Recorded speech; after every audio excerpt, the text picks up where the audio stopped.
Estimados alumnos, hoy vamos a tomar en cuenta el siguiente tema, que es ingeniería del proyecto.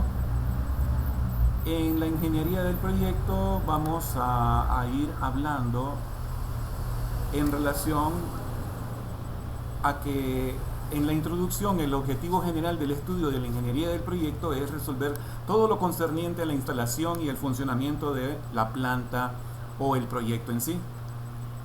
Para ello, pues, tenemos un proceso de producción en el cual vamos a tomar en cuenta el procedimiento técnico que se utiliza en el proyecto para obtener los bienes y servicios a partir de los insumos o la materia prima. Entonces, en la secuencia vamos a tener un estado inicial, un proceso transformador, que eso nos va a generar un producto final. Se selecciona una determinada tecnología para realizar los productos, que eso es un conjunto de conocimientos técnicos, equipos y procesos que se emplean para desarrollar una determinada función de producción. Al momento de elegir esto, se toma en cuenta lo siguiente: los resultados de la investigación de mercado, donde se toma en cuenta pues la calidad y la cantidad requerida de los productos, la flexibilidad de los procesos y equipos, y la adquisición de equipos y maquinarias para este producto. También vamos a tener los procesos de flujo. Ahí se toman en cuenta pues los diagramas de bloques, que son los que estamos observando ahorita, y también los diagramas de flujo de proceso, que son otros tipos de diagramas de flujo, no poseen tanto detalle e información. Ahí tenemos un ejemplo del diagrama de bloques y tenemos un ejemplo del diagrama de flujo de procesos. En la adquisición de equipos y maquinaria, que es importante, al momento de decidir sobre la compra del equipo y la maquinaria, se debe tomar la información necesaria para comparar quiénes son los proveedores, cuál es el mejor precio, las dimensiones de esa maquinaria, la capacidad que tiene en el caso del motor, la flexibilidad y la mano de obra necesaria para que se pueda maniobrar. El costo de mantenimiento, el consumo de energía eléctrica, que también va adicionándose pues a la factura, la infraestructura necesaria, los equipos auxiliares, los costos de fletes y seguros, y los costos de instalación y puesta en marcha, y la existencia de refacciones que se puedan encontrar en el país. Al hablar de una distribución de la planta, es que debe de proporcionarse las condiciones de trabajo aceptables y permitir la operación más económica, así también las condiciones óptimas de seguridad y bienestar para los trabajadores.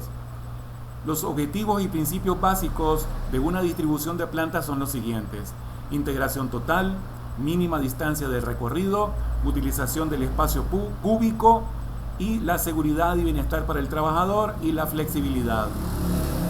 Bueno, la distribución de la planta es o está determinada por el tipo de producto, ya sea es un bien o servicio, el diseño del producto y los estándares de calidad, el tipo de proceso productivo, en este caso la tecnología que se emplea y los tipos de materiales que se requieren, el volumen de producción, que es el tipo continuo y alto volumen producido o intermitente y bajo un volumen de producción. Existen tres tipos básicos de distribución. La distribución por proceso agrupa a las personas y el equipo que realizan funciones similares, los trabajos rutinarios en bajos volúmenes de producción, los trabajos intermitentes y guiados por órdenes de trabajo individuales, los sistemas flexibles para trabajo rutinario y los equipos poco costosos pero mano de obra especializada. La segunda es la distribución por producto, donde agrupa a las personas y al equipo de acuerdo a la secuencia de operaciones realizadas sobre el producto usuario. Se detienen las líneas de ensamble con el uso de transportadoras y equipo automatizado para producir grandes volúmenes de pocos productos, los trabajos continuos y la guía por instrucciones estandarizadas, y También la alta utilización del personal y del equipo. Y en tercer grado tenemos la distribución por componente fijo, la mano de obra, los materiales y el equipo acuden al sitio de trabajo. El control y la planeación del proyecto puede realizarse usando las técnicas de planificación, donde tenemos el PER y el CPM, que son elementos donde nos van a medir el trabajo en relación a la producción de la mano de obra. El cálculo de las áreas de la planta. Después de determinar la distribución ideal de la planta, se debe de calcular las áreas de cada departamento o sección de la planta. A continuación se mencionan las principales áreas que normalmente existen en una empresa. Bueno, al principio, la recepción de materiales y embarque de productos terminados, el almacenamiento, el departamento de producción, el de control de calidad, los servicios auxiliares, los sanitarios para los empleados y los directivos, las oficinas y el mantenimiento. Bien, todas las actividades previas a la operación del proyecto deben ser previstas. La constitución legal, los trámites gubernamentales, la compra del terreno, la construcción o adaptación del edificio, la compra de la maquinaria, la contratación del personal. Todo esto debe de tomarse en cuenta al momento de arrancar el proyecto. El marco legal de la empresa debe de ser consistente a una constitución que rige los actos tanto del gobierno como de las instituciones y los individuos. Así también la reglamentación de carácter local o regional. Todos estos repercuten de alguna manera sobre el proyecto, por lo tanto se deben de ir tomando en cuenta. Los efectos económicos de la ingeniería están dados en la inversión, en los costos y en los ingresos. La cantidad y calidad de la maquinaria, los equipos, las herramientas, tiene que ver con el proceso productivo elegido. Las necesidades de inversión en obra física se determinan en función de la distribución de la planta y de posibles o ampliaciones futuras.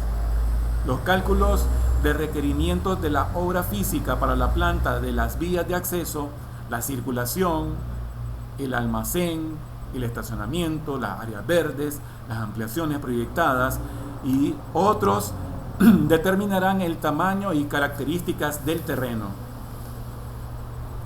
¿Qué efectos económicos de la ingeniería tienen? Las decisiones que se tomen y puedan afectar en el flujo de caja, ejemplo, un edificio de la fábrica, comprar un terreno y construir, todo eso es una inversión. Alquilar un edificio son costos, y las declaraciones que se toman y afectan en el flujo de caja. Por ejemplo, los ingresos, el equipo y la maquinaria deben de reemplazarse al darlos de baja, al ser vendidos.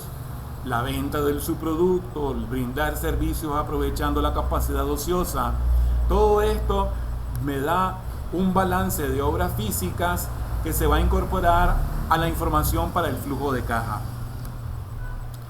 La valorización de la inversión de la obra física debe de tener todos los ítems que determinan una inversión en el proyecto.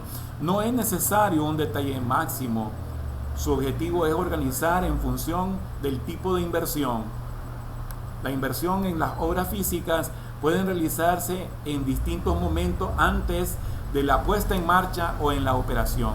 Es preciso elaborar un calendario de inversiones y tanto balance de obra física se requiera. La inversión en el equipamiento son todas las inversiones que permitan la operación normal de la planta de la empresa creada por el proyecto. La maquinaria, las herramientas, los vehículos, el mobiliario, el equipo en general. También es necesario un balance de maquinaria. Todo esto me da una información para el flujo de caja. Entonces estamos hablando de inversiones, reinversiones, ingresos y costos. Las inversiones en el equipamiento. Si el proyecto se evalúa, como el ejemplo que tenemos ahí, a un número de años cuyo término coincide con el momento de reemplazo de la maquinaria, puede optarse ya sea por incluir en ese periodo la reinversión u omitirla. Sea cual sea la decisión, esta deberá ser consecuente con el valor residual que se asignará al proyecto. Tanto para los pagos por las compras de equipos y para los cobros de las ventas, se debe de considerar el momento exacto en el cual se efectúa. El costo de mano de obra constituye uno de los principales ítems de los costos de operación. El grado de automatización del proceso productivo depende también de la tecnología. La especialización del personal requerido depende de la capacitación. La situación del mercado laboral en el cual nos imbuimos, las leyes laborales, el número de turnos requeridos, todo esto viene a identificar y cuantificar el personal que necesitará el proyecto en la operación para determinar el costo de remuneración por periodo. El cálculo de remuneración deberá basarse en los precios del mercado laboral vigente y en consideraciones sobre variaciones futuras en los costos de la mano de obra. Aquí vamos a hacer un balance de personal que muchas veces es necesario hacer más que un balance según la magnitud y la diversidad de tareas y procesos de producción. También cuando es posible prever cambios en los volúmenes de producción o existe estabilidad en las ventas. La remuneración debe emplearse o expresarse en funciones del periodo en que se considera la evaluación en un determinado mes o año. Se debe integrar otros desembolsos como comisiones por ventas, premios por productividad. La materia prima o los materiales, el cálculo de materiales se realizará a partir de un programa de producción que define el tipo, la calidad y la cantidad de materiales requeridos para operar en los niveles de producción. Se debe de estudiar los materiales directos, los elementos de conversión en el proceso, los materiales indirectos o los complementarios del proceso, desde los materiales de aseo hasta los lubricantes de mantenimiento o envases de producto terminado. Existen muchos costos que por su índole no pueden agruparse en torno a una variable común y se realiza un balance de insumos generales. Ahí se toma en cuenta pues los costos de agua, energía eléctrica, combustible, seguros, alquileres y etcétera. Bien, por aquí tenemos un ejemplo de la materia prima y de los materiales, y aquí concluimos en este aspecto importantísimo de lo que nosotros llamamos la ingeniería de proyecto.